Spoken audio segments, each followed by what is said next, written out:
It's dangerous to podcast alone. Take this. We're talking The Legend of Zelda. Hit it.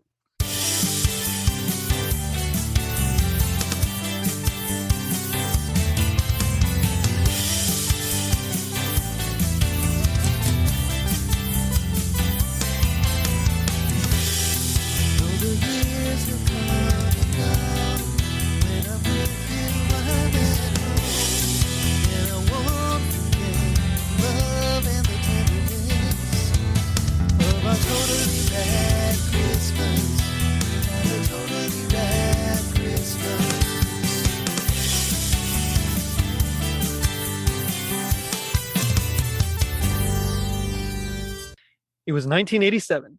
Madonna's Who's That Girl was a box office flop. Aretha Franklin was inducted into the Rock and Roll Hall of Fame.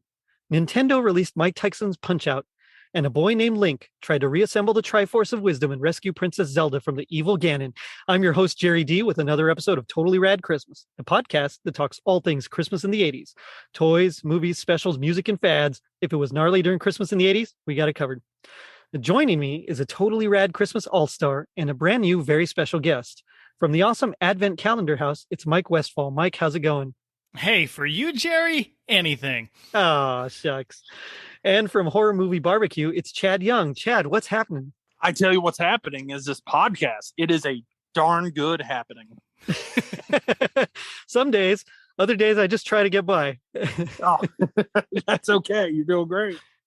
Well, thanks. I appreciate it. Oh, man. Guys, how are you doing? Hanging in there. Yep. Doing good. Doing good. Right. Halloween on. spirit is upon us, but we're talking about Christmas today. You know, you can kind of go a Halloween route. I mean, Ganon's kind of scary, I guess. Ooh, okay. When you can see him. That's right. Yeah. I mean, the pig monster guy, why not? You know, scared me when I was little. Sure, just, you're a room away and you can't figure out how to get in there, and you get that apprehension, Kellen. That's a big moment when you get like one screen away and you just hear that.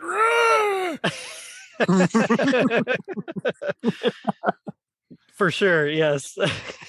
but while we're here, what's your guys' history or experience with Zelda and Nintendo in general? My God. Okay. My dad was the one who wanted a Nintendo. I'm remembering this as I'm thinking back, but the first console we had was an Intellivision, it was called. And it had it had a number pad and a little disc circle and buttons on the side. If you think controllers now have too many buttons, this thing had like 13 or something. And then at one point we went over to a friend's house, like his childhood friend that he's still friends with. Nice. And they had gotten a brand new Nintendo Entertainment System and a bunch of games. And he came home, he's like, I want to get a Nintendo. And he got one as a gift, and the first two game packs we got for it was the combination of Super Mario Brothers and Duck Hunt. Yep. And Zelda 2, The Adventure of Link. We got that one first, which is why I hold it in higher regard than pretty much everybody. It's definitely, kind of down there on the Zelda scale, I think. Yeah, but I love it to death. And back then, they were the only two Zelda games, and everybody liked them. Like, if you look back at old issues of Nintendo Power, Zelda 2 always ranked very high in the top 30. So, yeah, I don't know what y'all's problem is now. But... Well, now we have like Ocarina of Time and all these others. So, it's kind of slowly slipped down the ladder a bit. But then I got the original for my birthday that year, so between those two games, that was a lot of bonding time between my dad and me. So that's a nice memory growing up. For real, yeah, that's cool. Chad, what about you? This couldn't be any more polar opposite. I was the kid that just didn't like Zelda. I didn't like the game. I didn't like the cartoon. So honestly, I don't remember the year it was when I played it first. Gosh, it had to be like 88, 89. I don't know. Probably when the cereal came out. Yeah. Was that like 80? Yeah, that was 88. Mm-hmm. And I couldn't get into Zelda. RPG games have never been my best friend. I was always the kid that like probably screwed up within the first like 2 minutes, and I just said I'm going to go play Excite Bike instead. And Nice. like that was a little bit more on the level that I could handle. I understand. Yeah. So while I do indeed respect Zelda's fandom and all the people that love it, it's never been priority on my list personally. What about so what's your favorite Nintendo game then? The original Nintendo? Yeah. Honestly, this is the game I probably played more than anything was probably the G.I. Joe game, to be honest with you. Really? Yeah. That was so hard. I could never. Oh. I was terrible at that game. What was that called? Was that like the Atlantis Factor or something? I think that was the I think that was sequel. part 2, wasn't it? Okay. That was part 2. Yeah. And that was worse. That was terrible. I hate that game.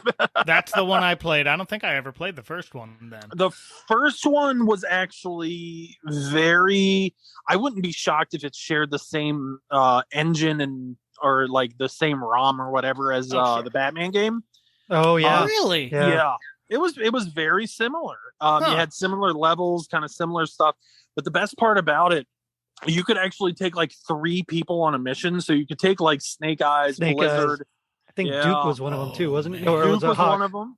Yeah, Yeah, Lieutenant Hawk or General Hawk you played on the last level, apparently. Oh, gotcha. Yeah.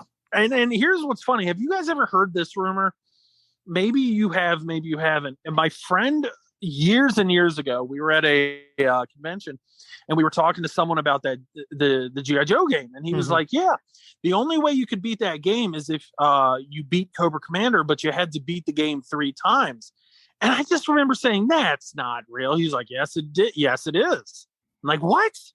And this is probably like before Google, if you can imagine that. So I didn't really have a phone with me to, fact check them. And then years later, I'm like, no, that's not real.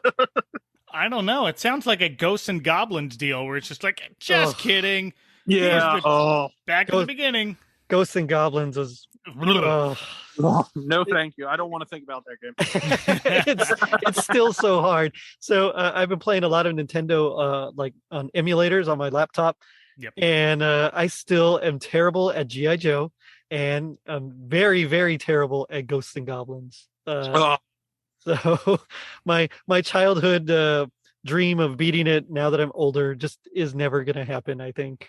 Oh, well, and they see the good thing about G.I. Joe is you could use codes to like get to the last level. But I mean, back then in like in 90 or 91, whenever this came out, you didn't have like, you didn't have Twitter or a website to tell you what those codes were. Right. And I don't think like if you got the right issue of like Nintendo Power or Game Informer or whatever the case may be, Game Pro, sorry. You might have found a code, but those codes were not easy to come by back then. No, they were few and far between. Mm-hmm. They were such a pain. And I'm a kid that needs to use cheat codes when I play video games because I am the worst video game player in history. Like if I had entered that Nintendo World Championship, I guarantee you I wouldn't have made it past even the consideration round or the preliminaries. I would have been crying my heart out. I feel you. It seems like for me, the only game for Nintendo that I was ever good at was Mega Man. That's the only one that I was ever good at, like that whole series. Mario Brothers, I could never beat. I finally beat it like 10 years ago. Oh, wow. Yeah, I know. Yeah, it's just one of those. I was pretty terrible at a lot of them. Bionic Commando, I was never very good. Oh, that was a tough one. That was the tough one now. Just a lot of those, it was just like, okay, I'm having fun, but am I really having fun because I can't get anywhere with this? Yeah, no. There are games that I picked up and I got a knack for. Like, I'm pretty good at any Zelda. Nice. I'm pretty good at all the Mario ones, but then you throw in things like Bionic Commando and that first Teenage Mutant Ninja Turtles game. Oh my God. Took me forever to beat. I think I was in college when I first saw the end of that game. That sounds about right, honestly. Have you seen Angry Video Game Nerds video on it? Yes. On Bionic Commando? No, on Ninja Turtles. Yeah, I have. No, he apparently is from like right around the corner from where I grew up. Oh, nice. I found out. Yeah. Really we have a mutual friend that actually, and I think he told this on one of your podcasts, but they like they rode the same bus or something like that, and they would always talk or something. But that's right. I have heard this story. Yeah. Tommy, our friend Tommy Coombs, who I do occasionally podcast with, he loves telling this story because his mom like used to ride or drive a school bus, and like James Rolfe used to be on the bus and something like that. And God bless Tommy. That's all I'll say. He loves to bring that story out. Hey Tommy. Hey Tommy. Hey TC. God bless him. Well, I don't think he listens to my show, but if he does, hey Tommy. He does now. This show is up his alley, to be honest. Honestly, this show is completely up his alley, and I guarantee you. Yeah, if he hasn't listened to it, he will. I guarantee. Okay. You know, it's funny because I remember the very first time I ever played Zelda, which is strange. You know, it's not, I mean, I don't remember the first time I played like lots of games, but Zelda, Mario, because my dad also was the one that went out and bought a Nintendo for us. It was just he showed up one day, and apparently I actually had a college fund that my aunt had started for me, and he kind of took out some money from that to buy the Nintendo with. And my mom was a little upset. But I can imagine. You know what? It was fun. I think it was totally worth it. Oh, yeah. A lifetime investment of memories. That's exactly. And I used to have a TV that was like crummy. So I got the old TV when my parents got the new one. So, you know, you had to like let it warm up a little before it finally like actually showed the video. You know, of course, Channel 3. And so I would do that. For me, it was Channel 4. Oh, because okay. Channel 3 was a TV station. Like Channel 3 was one of the I got CBS affiliate for us. I got you. So. Yeah, for us it was a 4, 5, and 8. So 3 was perfectly open. Fair. So yeah, Channel 3 for us. You have to let it warm up. And I'll never forget the first time I saw it. I was at my friend Richard's house, and you know it was a nice shiny gold cartridge. I mean, there was something different about it. It was like, whoa, what is this? You know. And I played it, and I was terrible. Chad, like you, I'm not very good at RPGs. I'm good at side scrollers, and later on in the 90s, I became really, really good at fighting games. So like Mortal Kombat was like my jam. You're one step ahead of me. I can't even beat those. Okay. I'm a button masher. Nice. I got you. I'm the definition. Yeah. Well, my buddies and I, who we're actually scheduled to do an episode on Mortal Kombat soon, but nice. we were the guys that would like create our own little books with the codes and like all the moves and fatalities that we knew, and then we'd have little drawings and everything in there as well. And I actually found one in like one of my old boxes of stuff that my parents brought to me. Nice. So it's like, okay, I'll remember that when it's time to start posting stuff for the episode. But yeah, so I mean, like I'll never forget. It was like so cool, and I played it, and I died a lot, but you know it was fun because it was new and it was gold and shiny and cool. Yeah. So I remember, letting my TV warm up and renting it from like Movie Land Video. That was like the local video store. And it was really cool. It was like right by Mr. Gaddy's Pizza and like a movie theater. So we'd go like watch a movie on Friday night, and then we'd go to Mr. Gaddy's, to eat all you can eat buffet. And then we'd go check out some movies or video games or both. So that was just one of those things that was like so much fun. Every Friday night we kind of had our little thing growing up. That is a solid like 3-way dance you got going there in that one shopping center. Oh yeah, it was good stuff. Yeah, I'd say so. Like that's like a Friday night, like a perfect Friday night, right? Yeah. Well, we dug it, but it is what it is. And so we we'd go and we'd eat all you can eat. And I remember going home and renting it was Zelda, and I think I also rented, oh gosh, what was it? No, well, it's escaping my mind now, but I remember like waking up like at 5 a.m. Saturday morning and like just playing, and my brothers would be so mad because they'd wake up later on like at 6:30 or 7, and they'd see my light on. And so they knew that I was playing video games. They'd be like so mad at me. Like, hey, that's what happens when you don't have the TV in your room, guys. Sorry. Well. Yeah, our TV was downstairs, so I would have to actually go downstairs and play, and My brother didn't care. But my dad would always be the one who would stay up late. I remember waking up at, like, who knows what time it was, and just, I'll hear him either cheering or cursing at the TV. Nice. Yeah, we would use my dad to help us with difficult levels, like in the first Mega Man, that Gutsman stage. Oh, that one's and it was it's like the shortest stage, and it's so hard to get through. It's super short, yes, but it's like, you have the platforms that would like drop whenever the line was broken, right? And we could never do it, and so my dad would be the one to like do that for us. So once we got past that, of course, it was like easy, and I actually beat like Mega Man's 2 through 6 before I beat the first one. I've never beat a Mega Man game a day in my life. Like I always, like I said, I've never been not a good video gamer, but like Mega Man, I always enjoyed because there were so many options, and every game was there as similar as they were still kind of different in their own ways. Oh yeah, yeah. So it I always mixed them up. I couldn't tell you which one is which. Like, I feel like after Mega Man 8 or whatever it was just like, oh my gosh, slow down. pretty much, yep. I think I was like that after part 3, honestly. I was in it for the long haul with Mega Man. That was one that I played every one up until, I think the last one I played all the way through was X3 for the Super Nintendo. But oh wow. Well, when they came out with 9 and 10 for the Wii, I remember buying those. Oh yeah, that was really fun. Those were fun. Yeah, it was like it brought it back to like that original style, difficulty with no like energy tanks and stuff. Yeah, like it was way harder than I remember. It was super hard. Yeah, it was like Mega Man 1 level of difficulty. Yeah. But I was always better at those, and I think it's just because they were kind of standard side-scrolling game rather than Zelda, which was like an open world concept. And I mean that was like super cool. You know me, Mike. I'm really into like world building, and so if you can create like a whole universe, like I'm in. Like you got my attention. So I always really dug Zelda, even though it was difficult, and I always got super frustrated at it. But I enjoyed like the mythology of it. I thought that was always really cool. And then of course later on when they started doing time travel, but without the flux capacitors.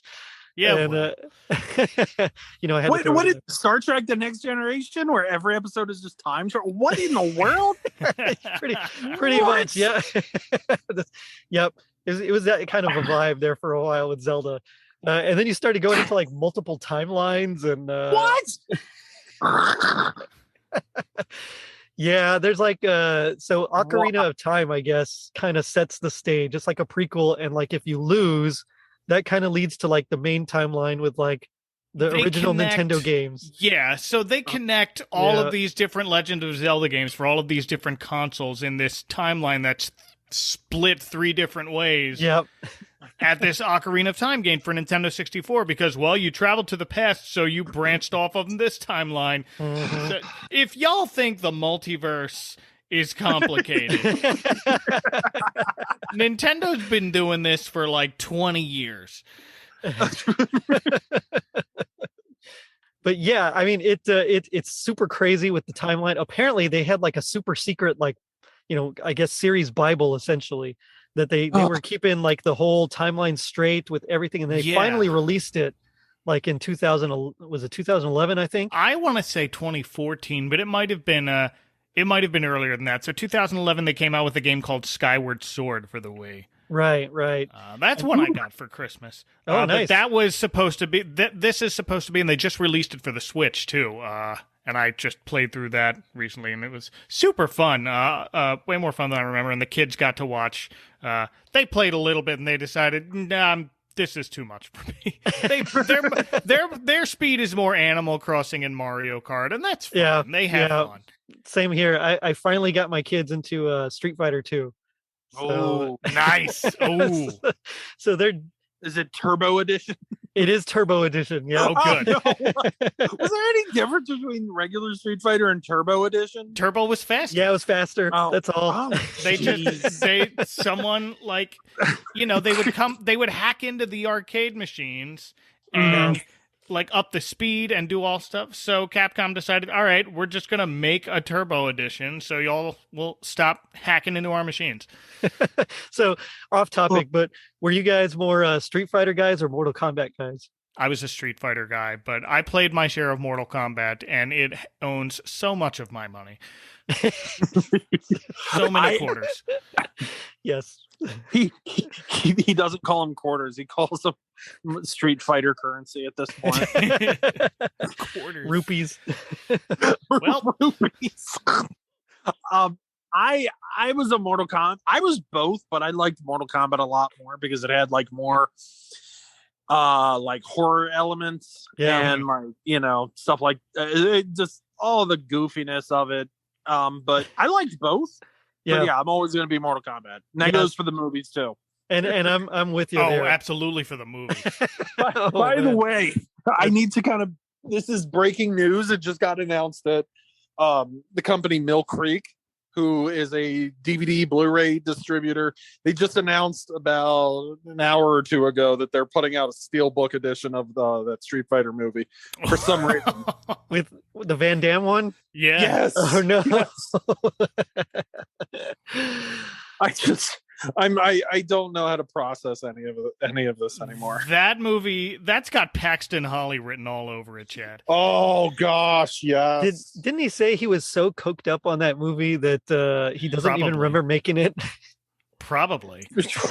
I mean, if that's his excuse, I want to know what what excuse he has for the rest of his career. Jeez, if he's also that.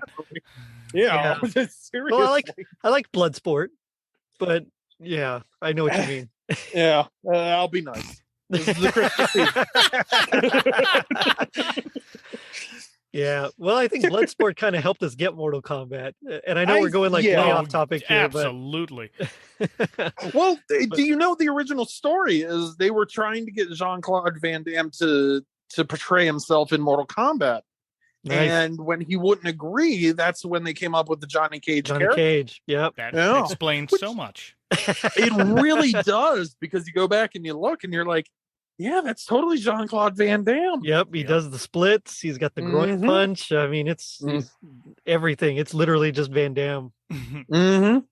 Well, and I think I heard a rumor that they approached Jean-Claude Van Damme to play Johnny Cage in the movie, and then he turned it down. And then I think they went to Brandon Lee, and and then they just went to the guy that did. I think that's what I heard, that he was approached to play him in the movie, because afterwards he kind of saw what a success it was, and he was like, oh well, I kind of need to jump on this now. So instead he plays Guile. Yeah. And I was just like, oh, the American. That's right. Yes. Yeah, and I love that bit. And again, I know we're way off topic here. I'll get us back in a little bit, but I love that bit how no one ever questions his accent or anything. He's just the most American guy ever. No one's ever where are you from? What's your story? It's just yeah, of course. It's Bill over there. Yeah. Or whatever. Well, here's another tidbit. Did you guys know what that Street Fighter movie started out as? It started out as something else? I know. Yes. It started out as a G.I. Joe movie. And then they kind of decided Street Fighter was going to be a little bit more profitable. See, I see it as a G.I. Joe movie. Yep. I definitely get that. And then G.I. Joe put out the Street Fighter action figures from the movie. They did. They sure did. My kids are playing with mine right now. My parents brought over a box just full of G.I. Joe, and I had them, and so yeah. So I had E Honda and Guile, of course, Dalzim, Ryu and Ken, and I think Chun-Li. So you know what? I will say that line, because they also did Mortal Kombat. They sure did. They did, and those were fun figures too. But I think Street Fighter kind of beat out Mortal Kombat in the G.I. Joe department, if you ask me. They definitely did, yes. Yeah. That's too bad they never put out a Link figure, because I totally would have bought that as well. Oh. Yeah, they had some rubber figurines. No, I mean G.I. Joe. But a G.I. Joe, yeah, that would be something. Yeah, because I could see them actually making it pretty cool. Way more articulation than the game ever had. game had the posability of a rock, Mike. Yeah. You can't pose a game. Yeah. I think what made the first Zelda harder for me was the like that. It was almost like an overhead kind of view. It wasn't like Yes. and I just never could quite like master that. So I guess I'm just not like a very good chess player or or something because it's so difficult. Before we had a Nintendo, we had and while we had it, but we had a Tandy computer. And one of the games my dad had for it was based on the Disney movie The Black Cauldron, but it was by Sierra Games, the makers of King's Quest. So it was a simplified King's Quest, but it was The Black Cauldron. And that had almost an overhead view. This is real. And I loved it. And it is the most beautiful early 80s PC game I've ever seen. It's like it's only got 16 colors, but they used those 16 colors to wow. Yeah. That's but cool. It had that sort of overhead view, so I was used to it from that playing this first Zelda game. And again, I played this after the second one, so there's also that. So it took some getting used to. Yeah. But I always enjoyed, like, there was a point where I wasn't using Nintendo Power or maps or anything. I was just deciding what's over here. Just exploring. And then eventually when I decided, hey, maybe I should finish this game, then I would go and read the magazines. And I had a cousin before I had Nintendo Power. I had a cousin who had it, and he would photocopy them. Nice. Ooh. Yeah. Before scanners, kids, and before you could take pictures on your phone, you had to like photocopy these or go to your local supermarket. I don't know where he got a photocopier. Maybe Dad took it to work or something. Yeah, it could be. I just had binders of photocopied Nintendo Power issues awesome. of Zelda maps. I remember that same friend, Richard, he was the one that had the subscription to Nintendo Power. And so he had them like all. And I just remember like looking through them. So when, Mega Man 2 came out, I was like looking for the boss order in there. And that was my first issue. Nice. I love that Mike's story started out with, well, I wasn't stupid like you guys. I didn't need Nintendo Power because I memorized all the photocopied versions of them. It's like, yeah. Honestly, one thing about Mike I've always kind of envied, and I've played Mike. We've actually played Mario Kart a couple of times. Nice. I envy his. Yeah, it's embarrassing, Mike. It's okay for you to say that it was kind of embarrassing even to beat me. He has such an amazing video game ability, and I really wish I had like just a portion of it. See, I'm okay. Like, I do well when I'm playing against my friends. And then I see these videos on YouTube of these people doing amazing things and like beating these games so fast. The fastest I've beaten the first Legend of the Zelda game is about an hour, which is impressive. And then I see people doing like 25 minutes. I'm like, 22 minutes. No, is the one I saw, I don't have that kind of time. Well, the one that I saw was 22 minutes, but they kind of cheated. They were like changing frame rates as they were going. Yeah, they do all these kind of trick. They glitch the game, which is cool in and of itself, just to watch people do it. Yeah, but I like taking my time, and I like just sitting and exploring. And the later games in the Legend of Zelda let you do that a lot, and people still like breeze through them. It's amazing to see what they do, but you could play them either way, which is nice. And I tend to more like, there's a mountain over there. I'm going to go walk to it and see what it is. So it's more, I like how it's open world. That's really cool. And really, I mean, it's definitely one of the first to really popularized, but it's one of the first with like open world concepts, because the team that developed Zelda also developed Mario at the same time. Mm-hmm. And so, of course, Mario is just a straight, like I said, kind of, it has a progression. It's very linear. And what they wanted from Zelda was just kind of this big exploration thing. And so it's really cool how like that concept has kind of transcended systems and video games in general. And now like the open world is everywhere. You think about like the Lego Batman or all the Lego games, for Nintendo and of course countless others. But I mean, it's like it's all that open world concept. Like just go explore. Let's see if you can get beat it 100% by finding all the secrets. It's not just about completing the game. It's like complete the game. You know what I mean? Yeah, that's a game. It had a lot of firsts in video games. It was the first game to have a battery pack to save your progress as opposed to putting in like a 20-digit password. That was another thing where you had to write them all down in books. Yep. Nintendo Power even like would give away, here's a blank book for all of your passwords and all of your maps. Here's a page for Zelda. They branded them. Here's a page for all your Batman codes. And here's a page for all your... Yeah. Oh, man, that Batman game. That's another one I don't know if I ever beat. I think I got to the final level. I just don't think I ever beat it. I think I beat it. I think I beat it with a Game Genie. Oh, nice. So Game Genie, yeah. That's Yep. Remember Game Genie? What was that show? Wasn't there a game show where you could win like Nintendo games? Video Power. That's the one. Yeah. Oh, I wanted to be on. I loved Video Power. I watched it every morning getting dressed for school. I wanted to be on that show because some of the kids playing those games, like, I could do better than that kid. Yes. And then there was a trivia round, and some kid would always just blow an answer, and that would be me. I'm still a little bitter that I never got on Video Power. But what are you gonna remember? Didn't they have like the kids?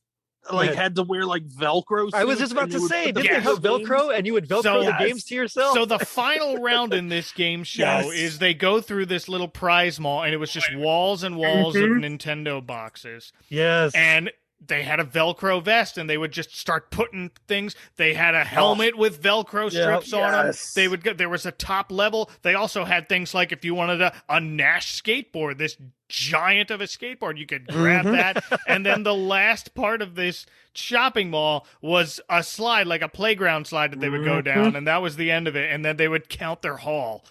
Yes. That was awesome. That part was amazing by itself. That should have been a game show by itself. There is somewhere. Oh, by the way, we need to touch on the fact that Johnny Arcade was the coolest guy in the world. And they had two different themes, because I think the second season is when they had an intro where he was rapping. But it sounded more like Mark Wahlberg, and it was just awful. It was bad. Yeah. And I loved it so much. Yep. But there is a blog out there. I need to find it. Someone actually wrote an account of, because they were a participant on the show, and they wrote. Oh, I saw this years ago. You've seen it.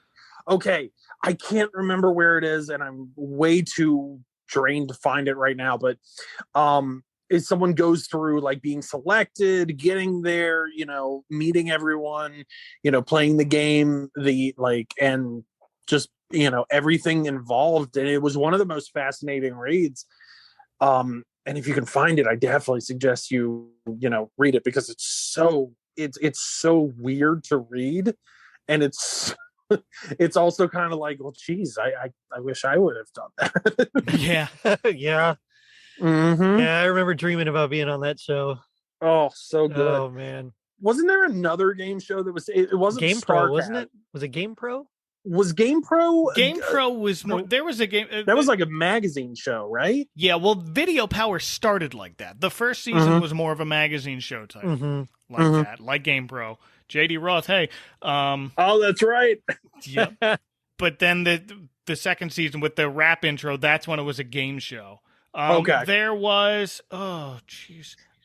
Nick Arcade. There was that, but that was more playing games. And then the last round, you could go inside a game, which was just green screens. So weird. And just looked awkward. They did that with the Crypt Keeper too. I think they did the secrets of the secrets of the Crypt Keeper. No, wasn't it kind of like that? Well, I know there was a. No, now I'm thinking of something completely different. Legends of the Forbidden Temple or something. Legends of the Hidden Temple. Hidden Temple, yeah. That reminds me of that prize mall at Video Power, but that also looks like no one was having fun in that temple. It looks great from the outside. It looks amazing on TV, but it looks like no one's having fun actually going in that temple and having to solve these things, because all the puzzles were like adult sized. And I was a short kid. I'm just like, I'm not winning this game. Yeah, I was a short kid too. I feel you.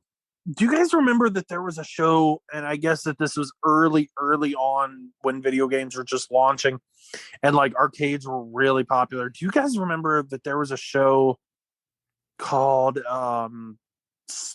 I want to say it was Starcade, but that's also a WCW pay-per-view, or it was. But I think it sounds familiar. I think that there was a show called Starcade, or like, because I remember them, rerunning it on when G4 would like first debut, and I remember thinking, is that where they got the name for the pay-per-view? Did Dusty Rhodes rip someone off? I found it. Yeah, Starcade is correct with one R. Oh. 1982 to 1984 on TBS. Oh, wow. Interesting. Okay. That is interesting. Look at that logo. My goodness. Oh. Gosh, for crying out loud. I love 80s logos. They're like the best and the worst at the same time, Yeah. Yeah.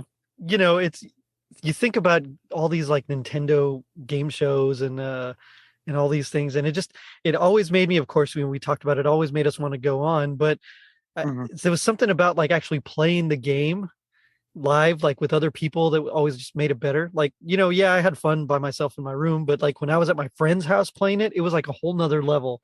Oh yeah. Maybe if you were a good player, yeah, but not when you were the sucky one. Sorry, bro. Oh, that's okay. But it was always an experience. You would go to your friends' houses and you would just end up watching them play Nintendo, or you would play something together. Yeah. It was like that was the gathering space around the TV playing a game. Yeah. Absolutely. And usually with some sort of snack as well. Just on something. Yep. Yeah. The little barrel drinks, the hugs. Oh yeah. What was it pizzerias? Oh god. Pizzerias, yes. It was like something like that. You'd have some sort of snack that you're just munching on and playing. And of course, oh man, this is the best. I can taste the pizzeria dust right now. Like that stuff was just bring that back. Indescribable. Oh, it was so good. Yeah, our snack was always like potato chips and popcorn, but like once Cheeto Paws came out, like that's kind of all. Yeah, that was it. Done. Yeah, I got to just get your controllers all orange with the Cheetos Paws, and it's all greasy. They were so hard to clean. Yeah, yes, they were. Oh man, that was the worst. Yeah, a greasy controller was just no thanks. Oh man. But I mean, I remember going to Richard's house, and he's the friend that I talked about in like my second or third episode, where he actually had the flag, that G.I. Joe ship. It took up like half his room. Yeah, but he had it. So it was like so awesome. So I always loved going to his house. I mean, his parents owned like orchards, and so they were pretty well to do. So he always had like the cool stuff. So I loved going to his house because I'd always find something cool there to play with that I didn't have. Yeah. So, did he have Eternia? Did he have the Eternia playset? No, he wasn't as quite as into He-Man. Okay. He didn't have that. He had a ton of like awesome Legos. I remember. Oh, jeez, of course. Okay. Yeah, I know Legos. No. But I remember playing Zelda. So of course the game itself, basically, the evil, or the source of evil, whatever they call him, Ganon, who's usually invisible. Yeah, you're right. He's the one that he kidnaps Zelda because he wants to take her Triforce and rule Hyrule. And so it's up to Link, who I guess apparently, and I don't remember this being part of the story until I started researching it again.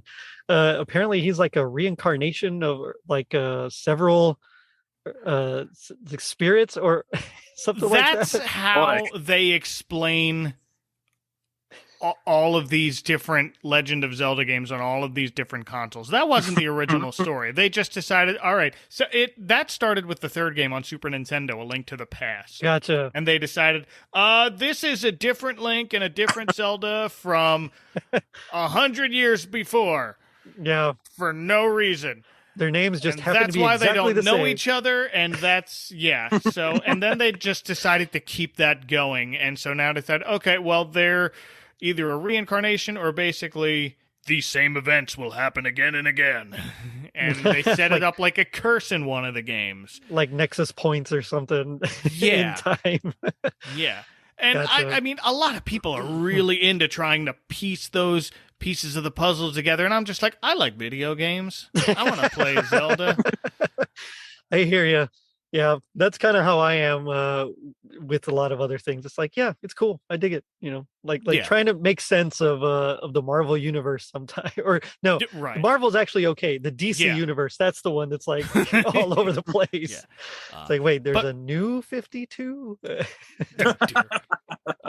But it's very creative, especially when you see people who really get into trying to put all these pieces together online. I follow a few YouTube channels who really like digging deep into these Zelda games and seeing, especially the newer ones, where there are just something to find in every nook and cranny. The one for the Switch, Breath of the Wild, is now my favorite video game of all time because of just how huge it is and how much you can do and how many different ways you can play. I've heard it's pretty awesome. I've never played it. We don't have a Switch. It's so fun. It's either that or feed my kids. So sometimes, and it was a tough choice, but my wife ended up vetoing me. So fine. I love my children. Yeah, fine. I tell you what, my wife and I, she had ordered. We had gotten a Switch last year, a little after the pandemic started, and because it really helped us out. like she is addicted to this day with Animal Crossing. I am addicted to Mario Kart. And the fact that you have Nintendo Classic and SNES Classic, and I guess they're going to be offering N64 and Genesis. Yeah, that's coming out at the end of October. That's cool. Oh, I'm excited. Yeah, I'm not going anywhere. The Switch is such a I love the Switch so much. Like honestly, I'd actually put it above the Wii. Did I make a wrong choice? I would. Maybe we made the wrong choice. There's still time. Yes. Wait a bit because they're coming out with a better case for it. Oh, okay. Because cool. I like to play it in what's called tabletop mode. There's a little kickstand on the back, but that kickstand is the flimsiest thing. Gotcha. It breaks every time it breaks off. So I just decided, here's a stand for a statue that we don't use. Like my daughter has this plaque in her room that's supposed to go on a stand. I'm just like, you know what? The Switch fits perfectly on this. I'm using this now. And I play in tabletop mode when the TV is in use. And I have a little controller, and it's fine, and it's great. Gotcha. So Mike, I do have a question for you. Have you ever gone on road trips and brought that with you for the kids or anything like that? Oh yeah, absolutely. Yeah. Cool. Yeah, it's so great. And you know what? You can just charge it into the. We're essentially just trying to sell you to get a Switch. It's essentially what Mike and I are. I'm sold. I wanted to get it. I just It's a lot, especially because you have multiple kids who are going to want to play at the same time. So invest in some controllers. I have a couple of pro controllers. They're called, where you don't have to. They're a little bigger for my giant. Oh hands. yeah, for their I gotcha. Yeah, we have that Genesis mini console that comes with however many games. Nice. Yeah, my wife still has her old Super Nintendo, so we still play some of those games. Oh, that's fun. It is very fun. It turns out I'm also a bad driver apparently because I'm terrible at Mario Kart. My driving skills don't seem to transfer to Mario Kart. Well, except, funnily enough, on Rainbow Road, I'm actually pretty darn good at Rainbow Road. That's the only one I'm good at. Although the rest, it's I don't know about that. Yeah. And you know what's funny is you said the Genesis thing. When the NES Classic came out, my wife loves Nintendo. She loves Mario. It's one of her favorite things. She has a little vintage memorabilia shelf going on. Okay. And I actually one Christmas I got her this beer mug that was a Super Mario 2 beer mug. Cool. And it was the big gift that year because if I told you how much I paid for it. But she loves Mario, and I went insane trying to find that NES Classic when it first came out, and a lot of people did. And our friend, we got married less than a year later, and our friend actually gave us a oh my gosh, my Maryland accent just came out. I heard it. He actually gave us a NES Classic with like that was hacked, so it has like a billion games on it. That's awesome. As a wedding gift, and it's like the greatest thing ever. Wow. So honestly, I love that thing. Now you said you had the Genesis one. Have you tried to hack that yet, or not yet? No, I'm not. I don't have enough time to like really just sit down and play. That's fair. I actually play more on my laptop in between editing than I do anything else, just on emulators. So I have like a ton of Super Nintendo games there, and of course Genesis and NES. And there's a game that actually kind of reminds me of Zelda 2. It's called Battle of Olympus or something like that. Battle for Olympus. Oh, I've played Battle of Olympus. Yes, it is very much like Zelda 2. I actually really like that game. It's as weird as it, and don't get me wrong, I actually really like Zelda 2 as well. Well, sure. It's I don't know, it's fun, and I just really like the mechanics of it. I think I'm so used to the physics of like Mega Man, those in-game physics, that it's hard to adjust to some of the others where like you'll jump and your jump is just like you go super high and you float down almost. I mean, I don't that's like crazy to me. I need like just the jump, and you jump this much, and that's it. Like a human being. Exactly. Yeah. So of course Link is the main character, doesn't speak, which I kind of like as well, despite because he doesn't want to risk sounding like Chris Pratt.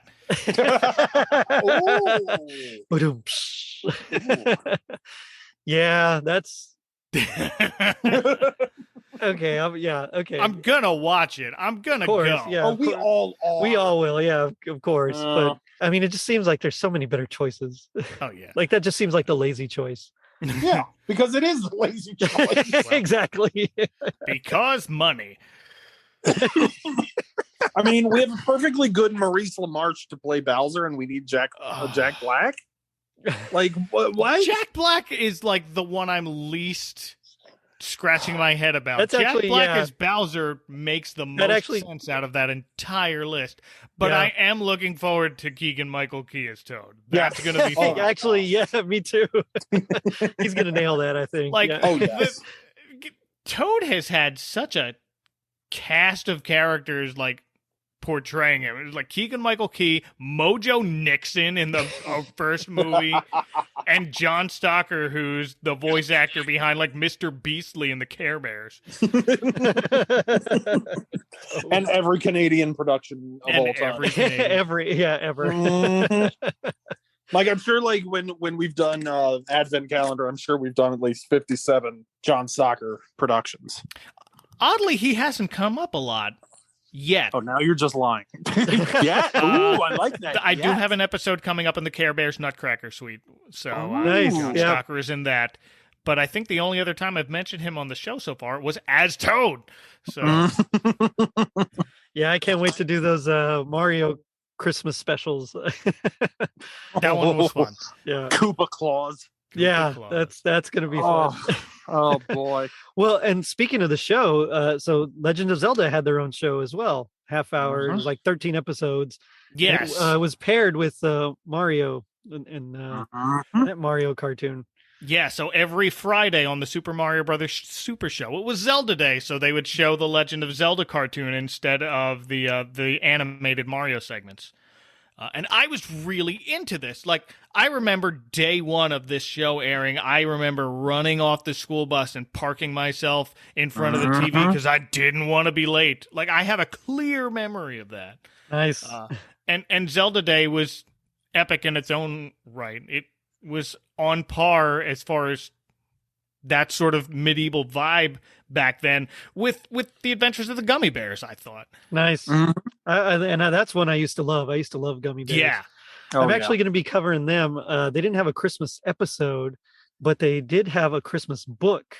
What? that I got. So I mean, it's a little kid's book, but but I didn't know about this. Yeah, so I'm going to do an episode on that. We're going to cover the book, so that'll be very fun. nice. But Gummy Bears was awesome. I mean, of course, Disney production values, are superb. But the show, I don't really remember watching a lot of the episodes. I mean, it's not like there was a ton, but I think I only remember watching like one or two.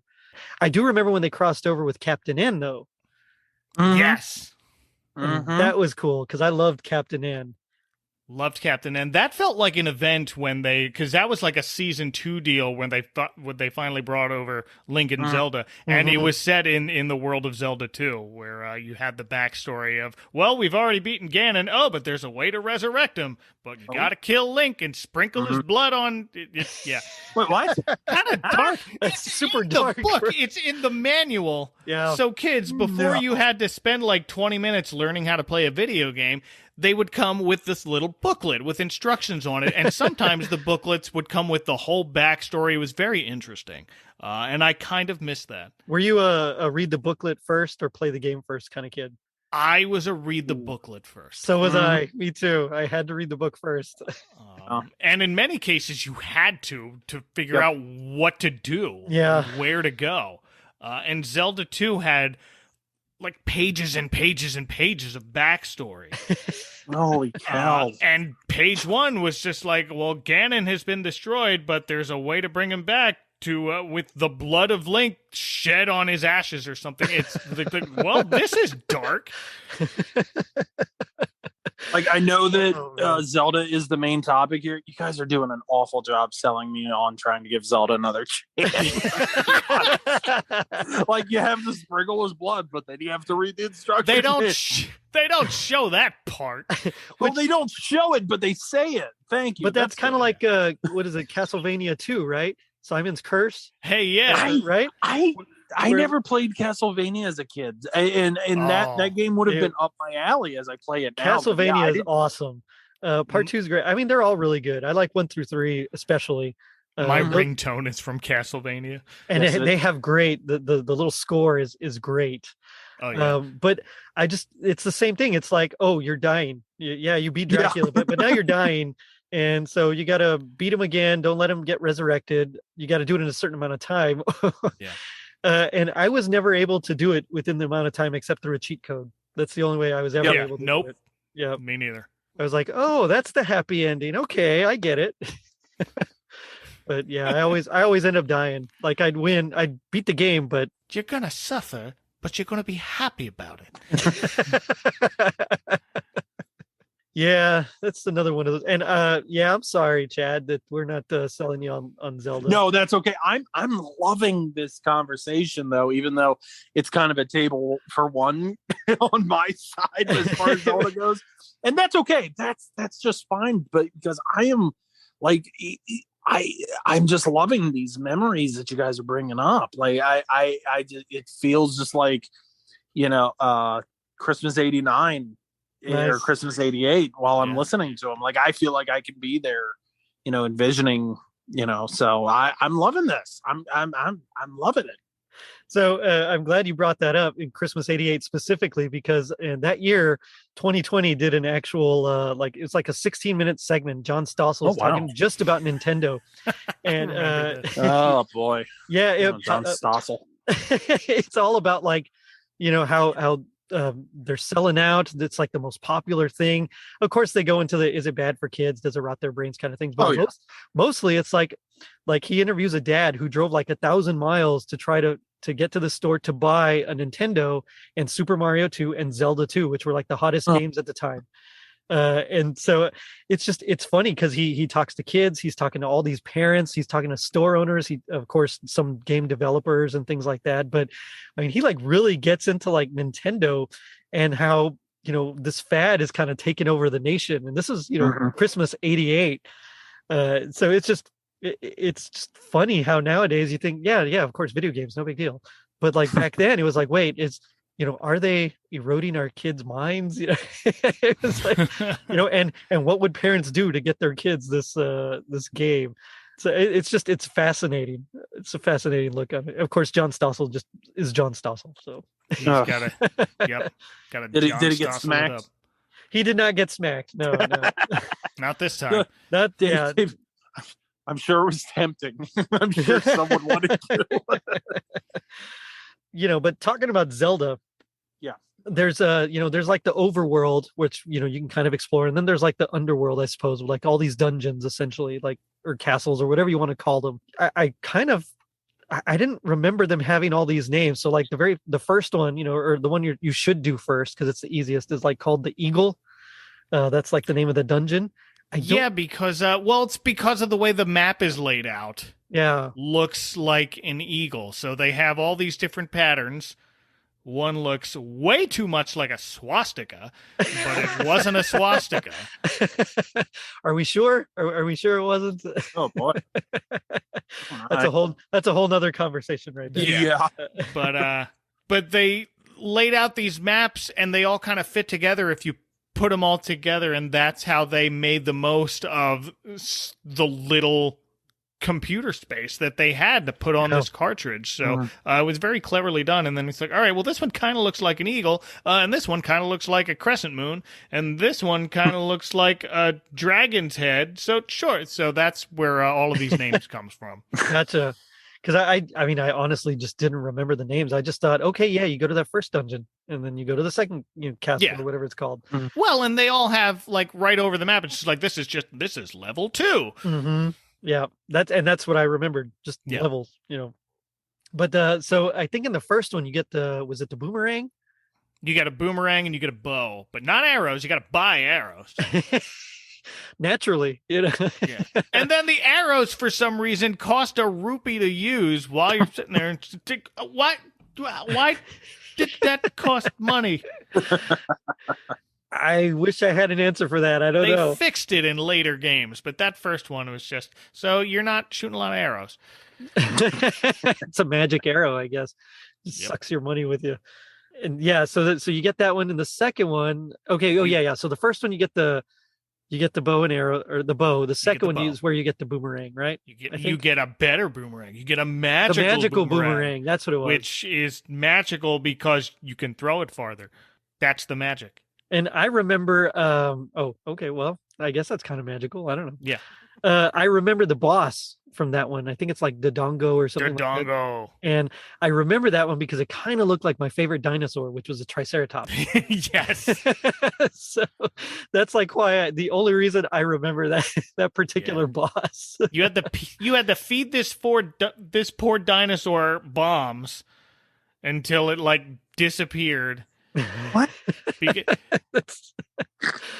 So the bombs. The only way to defeat Dodongo, because he's got a tough dinosaur scaly shell, is you got to use bombs, and he either eats them and swallows them, and they explode, or you could just like have a bomb explode next to him, and then you could stab your sword, and then if you do it that way, you get more bombs. Fun little tidbit for you. Oh my, that is cool tidbit. So wait, you can is his name is Dodongo? Dodongo. Oh, I like that. Can't wait to bomb some Dodongos. Oh, interesting. Was that a euphemism? So we had. Oh, it was from. Okay, that line was from a game that. Before Nintendo made the Nintendo 64, they tried to make this deal to make a CD version. They were originally supposed to co-create the PlayStation with Sony, and that fell through. So then they decided to do some deal with Philips, and Philips created the CD Interactive, which had this horrible controller, but it was like a CD-ROM game. And so I remember that. Nintendo kind of quietly got out of the deal with them, but Philips still had the license to make a couple of Zelda games and a couple of Mario games. And they had voice acting in them, and it was terrible. Yep. So there's a line, Link talks in this game because Link talked in the cartoons, which is like, I can't wait to bomb some Dodongos, and it's just so silly. Wasn't it like Mario learns how to like count and stuff like that? Oh, that was different. They had those games. Those were just PC games. Mario teaches typing. Yeah. Oh, I remember that too. Oh, that was so bad. Well, that's like Mega Man 8 level bad with Dr. Light's voice and the Dr. Wowie. Dr. Wowie.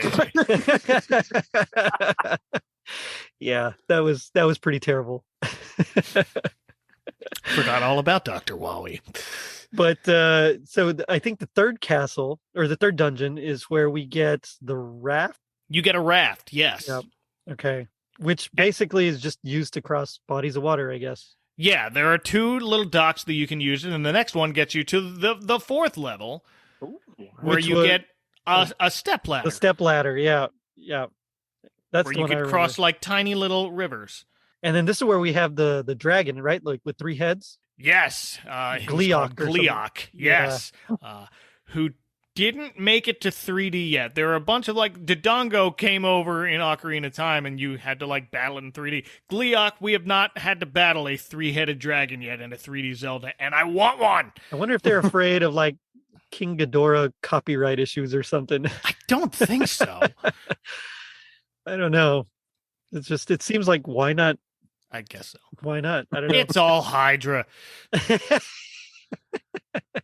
It's all just Greek Somebody call the Red Skull. Nope, not that Hydra, but sure. Oh, my bad. Just kidding. No, I know. The Hercules, or Heracles, I suppose. But so then in the next dungeon, you get the recorder, right? Or it's like a flute. Like a little flute. Like a flute it was a recorder, like the recorder that you used to play in grade school. I so want someone to draw Link like playing a recorder now. Like I want that on my phone. Just Link playing a recorder. Oh gosh, you know what? I'm sorry to derail. I went somewhere the other day. I think it may have been just the grocery store, and I come out and I go to my car for something because then I had to go back in. I think I forgot my mask or whatever. Someone's outside in the parking lot playing a recorder. Really? Like, and not a kid, just like an adult. And I'm like, that's even worse. That's very much worse. Are they playing it well? No, of course not. No, nobody plays a recorder well. No. We watched this Netflix movie called Vivo recently. It's got Lin-Manuel Miranda and Gloria Estefan, and one of the characters is a kid in this movie who's like an outcast kid who plays the recorder badly on one of her songs, like on the soundtrack that my kids constantly. So when it comes to the recorder solo part, it's just awful, and it's so funny. Oh, I'm exhausted. Oh man. So then we get to the dragon dungeon, which you get, I think it's like a scepter, right? Like a magic wand or something? They call it the magic rod. Okay. Oh. Yeah. Gee. Yep. And that's where you fight the spider boss guy. Yes. Goma is its name. Goma. Yeah. So that's the one spot where you need the bow and arrow. Okay. Shoot him right in the eye. Nice. That's, if you're going to fight a giant spider, do it from a distance. Go for the eye. And then, finally we get to, I think there's just a couple more here. So it's like the demon, and that's where you get the candle, right? Yeah, so you can buy a candle in caves, basically, around the world. Right. And you can burn little bushes, and some of them have secret rooms where you can get free money, or it's a rare shop where you can buy something that you can't get in other stores, or sometimes you tick off whoever lives there, and it's just like, no, you got to pay me for burning down my door. And they'll take away rupees from you, so it's a trap. Ugh. And I think they explain that because Hyrule essentially is now in ruins, that's why people are living in caves. Yeah, this is like they kind of retconned the story to that, because in later Zelda games, you have these whole villages of people who you can talk to at length. And then you go back to this one, it's just like everybody's living in a cave or under a bush. If I had to choose between under a bush or a cave, I think I'd probably go cave. Yeah, cave's looking really nice compared to that now. So you get to you get to the lion dungeon. Yep. That's where you get I think it's like a book of magic or something, right? So the book of magic, the only thing does you use that to find the key, right? You can. Okay. Yeah, both of those are optional, to be honest. But it's nice to have the magic key if you have gone through all of your other keys. Gotcha. But the Book of Magic, the thing that it does, and actually in the original Japanese game, it's just the Bible. Oh, okay.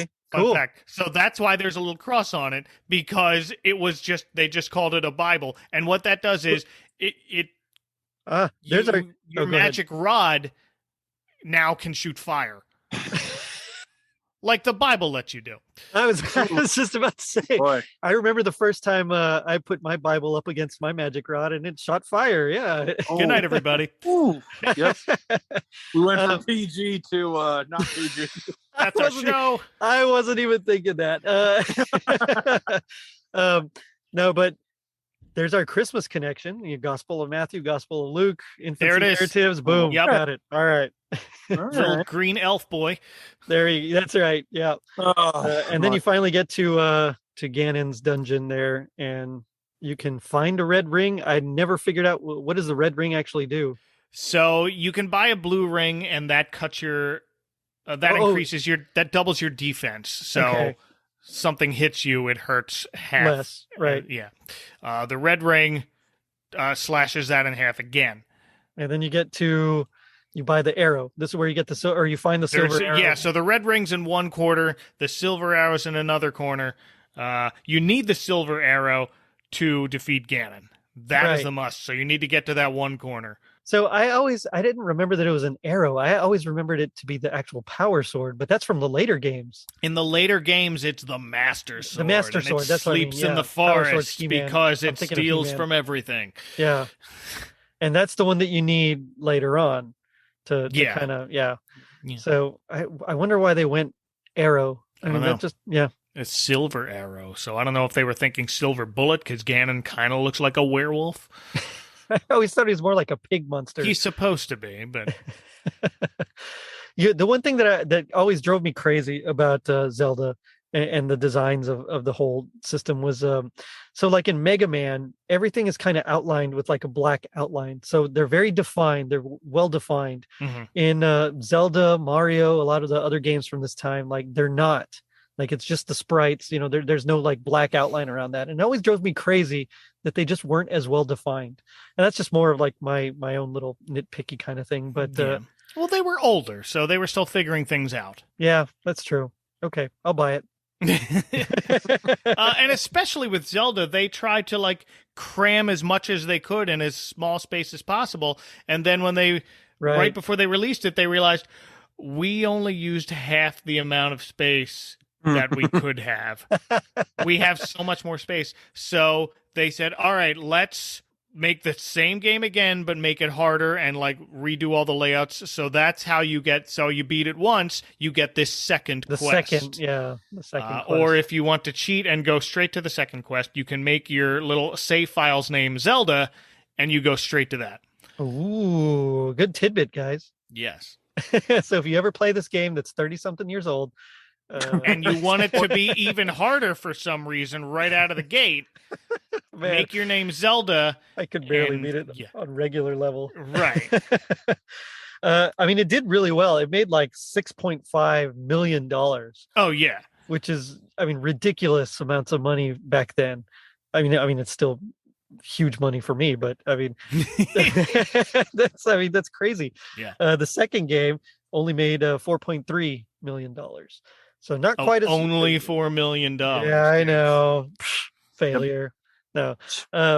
It was still a fun game. Like I said, I really enjoyed it as well. And again, because it was more of a side scroller, so I kind of dug that a little bit more.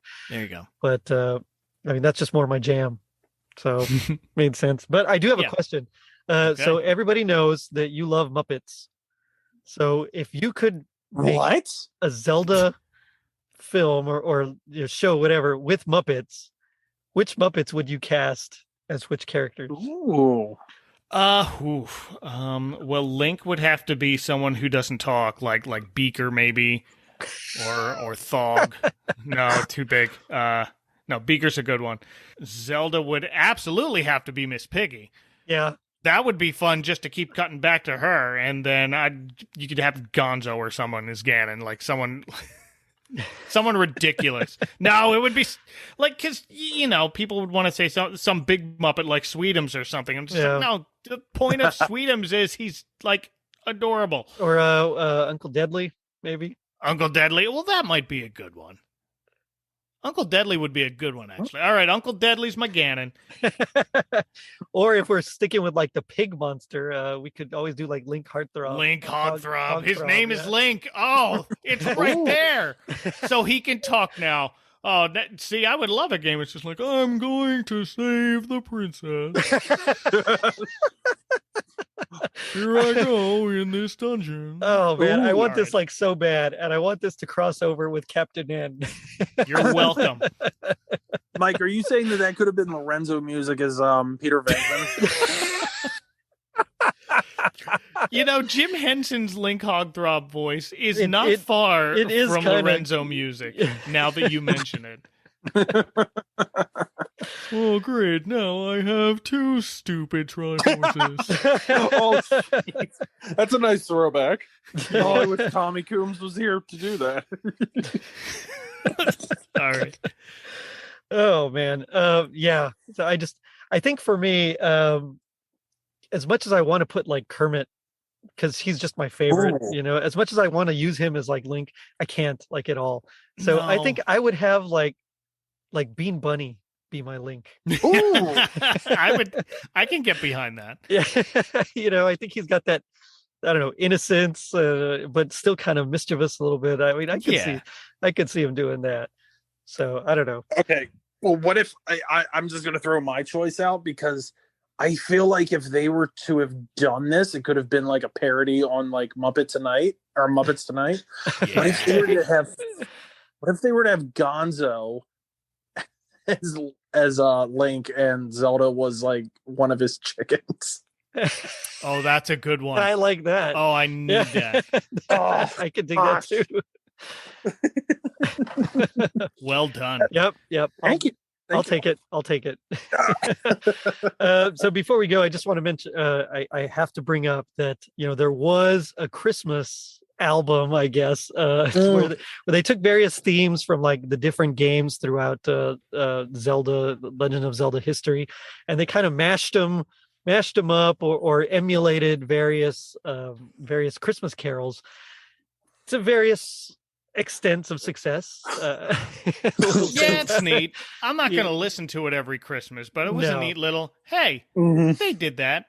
Pretty much. I think my favorite is the 12 Days of Christmas, where it's basically like the dad just kind of narrating to his son, you know, like, hey, check it out. I've got, you have a Legend of Zelda game. It's the first game I got when I mean, it's so ridiculous.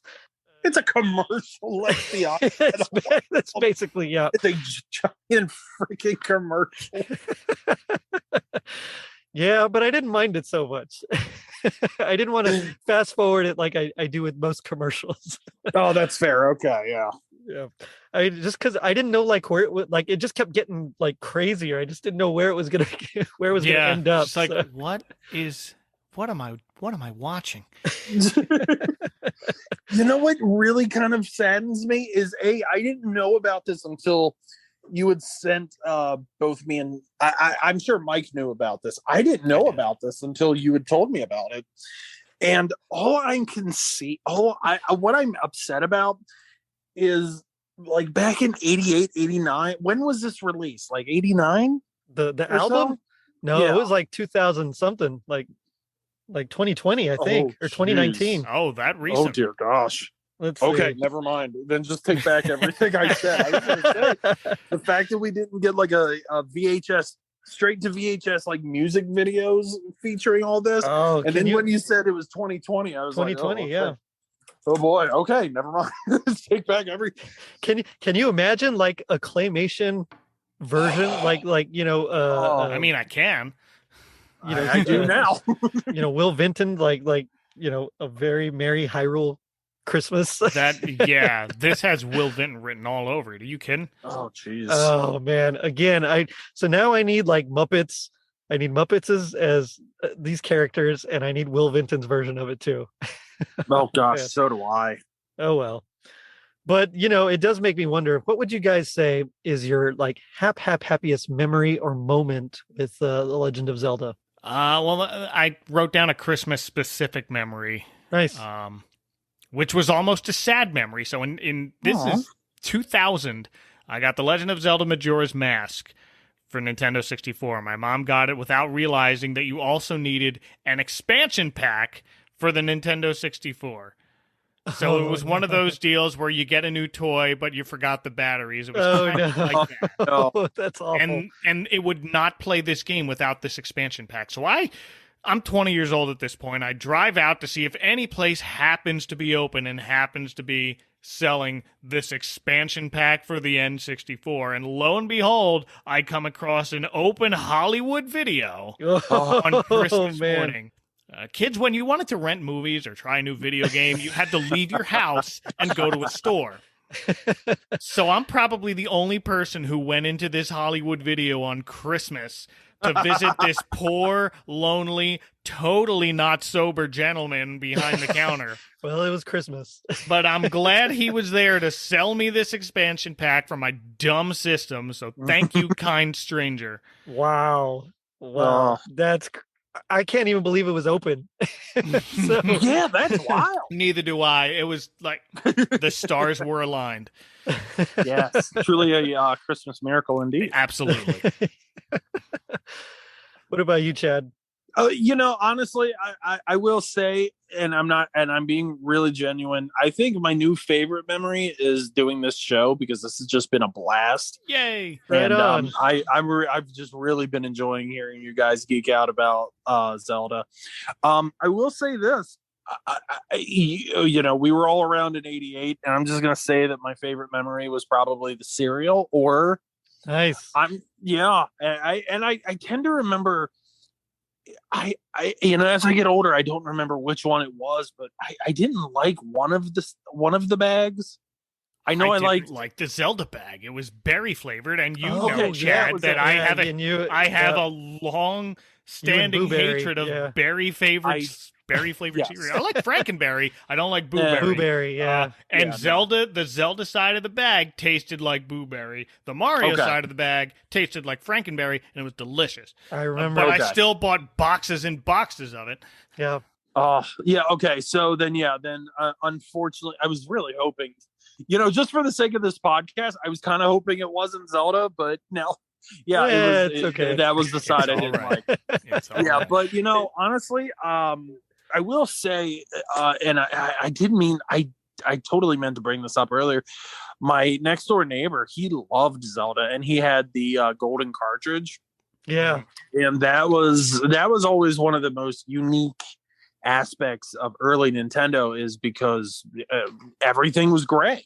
You didn't have any other color, so when they made a gold one, it was just like, oh my gosh, even if you don't like the game, I mean, I think everybody remembers at least playing it once, so yeah, right on. Well, for me, it was definitely going to Richard Fryer's house and just checking out that game for the first time and just having a blast playing it. Of course, I was terrible. I sucked, but it was so much fun. It just, and I think it was more just being at his house, because whenever I played it by myself, I would get so super frustrated that I couldn't find anything, or I didn't put the bomb in just the right spot. And it was just, one of those trial and error type things. But I'll never forget the first time I saw it. And like you said, Chad, just that golden cartridge, and it's so special, it was just something different about it. It was cool. It was unique. And it was great. But now we come to my favorite part of the show, which is a little segment called Gag Me with the Spoon. So this is where we do our best impressions of our least favorite parts. In this case, it's so broad, you can pick just about anything Zelda related. I thought it might be fun to do a link battle where we all do the excuse me, princess, but I think that's okay. We'll say that for next time or something. But as the guests, I'll let you go first. Mike, why don't you go first, because you're the experienced guest here. I brought a poem. From the original commercial for the original Legend of Zelda. You have these two geeky kids. Nice. And one of them introduces his friend to this game with a rap that goes like this.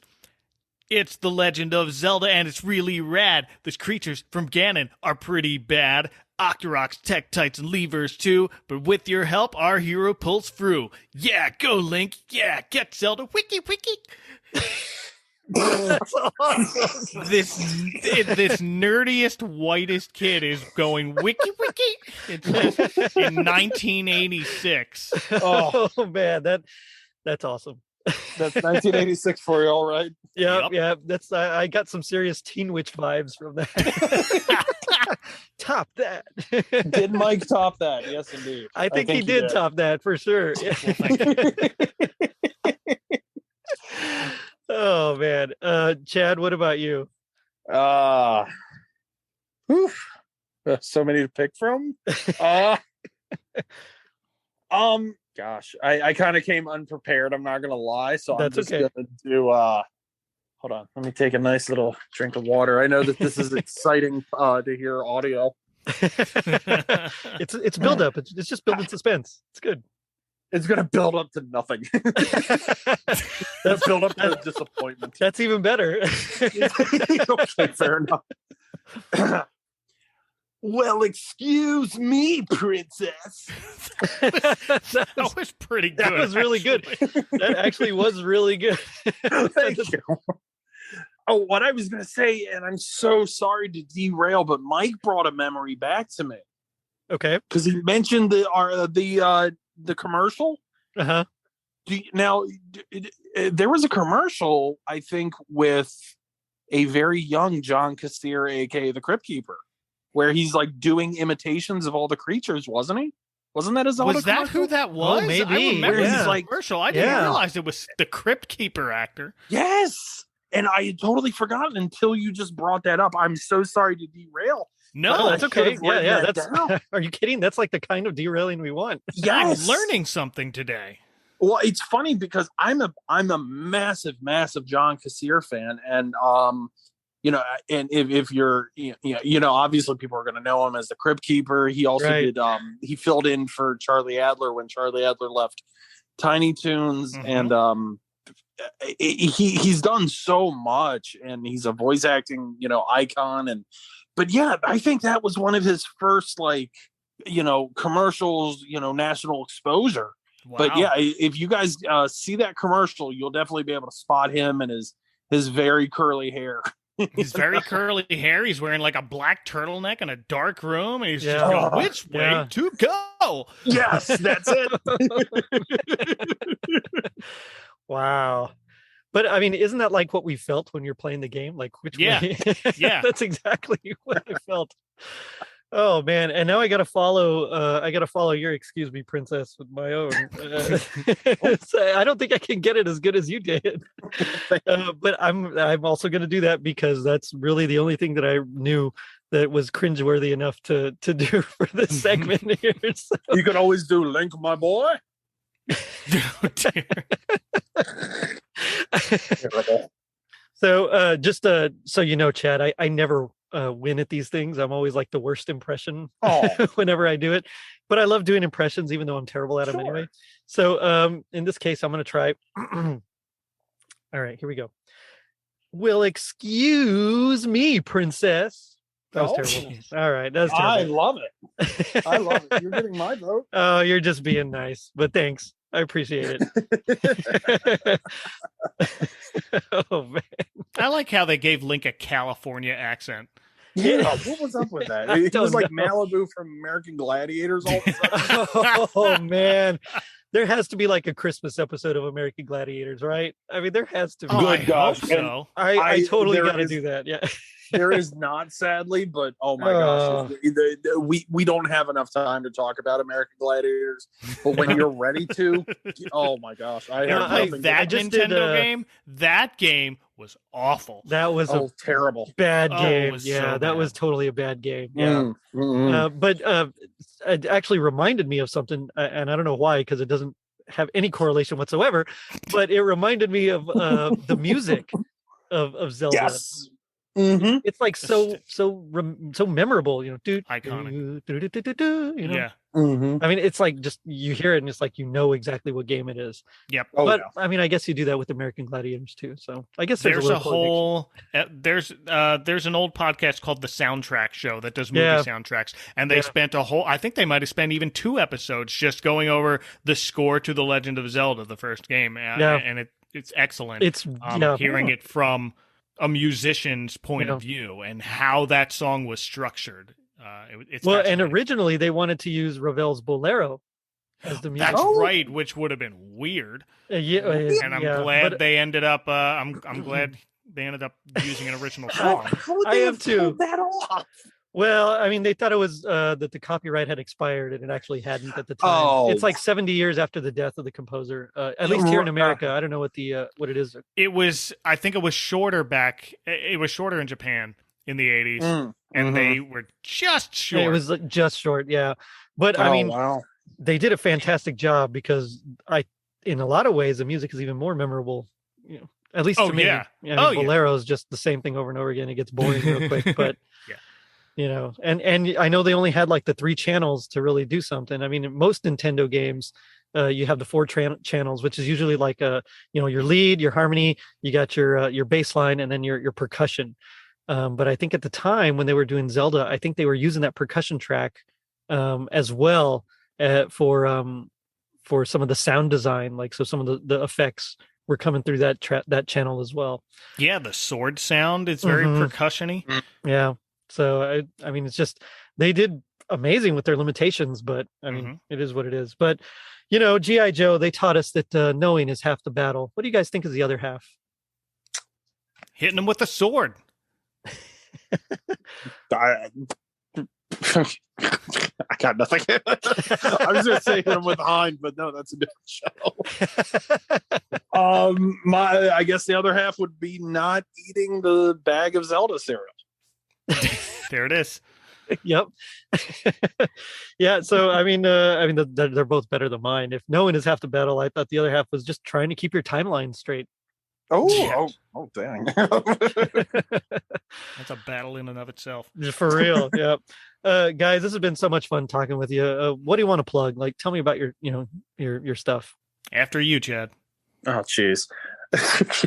horrormoviebarbecue.com. That's BBQ. It's my little blog that I've maintained since 2010. I've been kind of getting back into it, so you'll see me kind of pop in with some fun blog entries here and there. I sometimes do a podcast with my buddies Derek and Tommy Coombs, TC, and it's called Thank Pod It's Funny. That used to be a TGIF themed podcast, and then we kind of got sidetracked, and then we just kind of do whatever. And at Twitter, on Instagram, Facebook, you can find me at Horror Movie Barbecue, and I'm always posting very, very random, nonsensical stuff about My Pet Monster, pro wrestling, action figures, Hostess cakes, just whatever pops in my head. I really don't have much of a filter in real life or online, so I kind of just whatever I'm thinking I'll put out there. Nice. Mike? The Advent Calendar House will be back starting December 2nd at adventcalendar.house, and you can find me on Twitter at FallWestMike. I don't get it.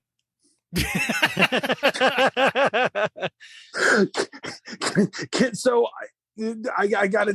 My name was taken by a robot that hasn't tweeted since like 2009. Oh, yeah. Boo. Yeah. Mike, I got to tell you, Tommy and I, Tommy came up in July, and his wife came with him, and we're talking about how we were recording that podcast with you. And she says to us, why do you guys refer to him as Mike Westfall all the time? I only hear him named as Mike Westfall. I'm like, because if you had the name Mike Westfall, yeah, that's your name. And that's, if that were my name, I'd want people to call me that too. But we never call you Mike. We just call you Mike Westfall. Oh, all right. That's funny. Yeah, I think I pretty much just say Mike Westfall too. There are a lot of Michaels in this world. You got to differentiate. We got to distinguish you somehow. You got Michael May, Michael DiGiovanni. The podcast world alone. Oh my gosh. Too many mics. I mean, not enough mics. I'm sorry. Thank goodness I'm a Jerry. There it is. You're standing out. Yeah, that's right. I like it. I got to be different. Yes. Oh man. But on that note, guys, it's been, again, thank you so much. It's been so much fun. This was a blast. Thank you. It really was. And I'm going to end it by saying, and where did it all begin? With that cartridge under the tree. So check us out on our social media pages, Facebook, Twitter, and Instagram. And if you're feeling like Link defeating Ganon and rescuing Zelda, leave us a review on iTunes. Not only does it help us reach more people, but you also get a free sticker. Now, don't forget to check out our bonus episodes. Later, dudes. Are you tired of not being able to fit your 8-hour VHS tape full of holiday specials into your car stereo? So was I, till I discovered the Advent Calendar House. It's a podcast, on the internet. They talk about all your favorite holiday specials. I'm the most important part because I'm the Christmas toy. From the must-watch Christmas classics humbug, to the lost treasures at the bottom of the bargain bin. I'm Olive. I'm the other reindeer. Now I don't have to hook up a VCR to my car battery anymore. Thanks, Advent Calendar House. Visit adventcalendar.house now to download your first episode free. And all the other ones free. It's a free podcast. Just go listen. Gadgets, toys, greed, avarice. I love it.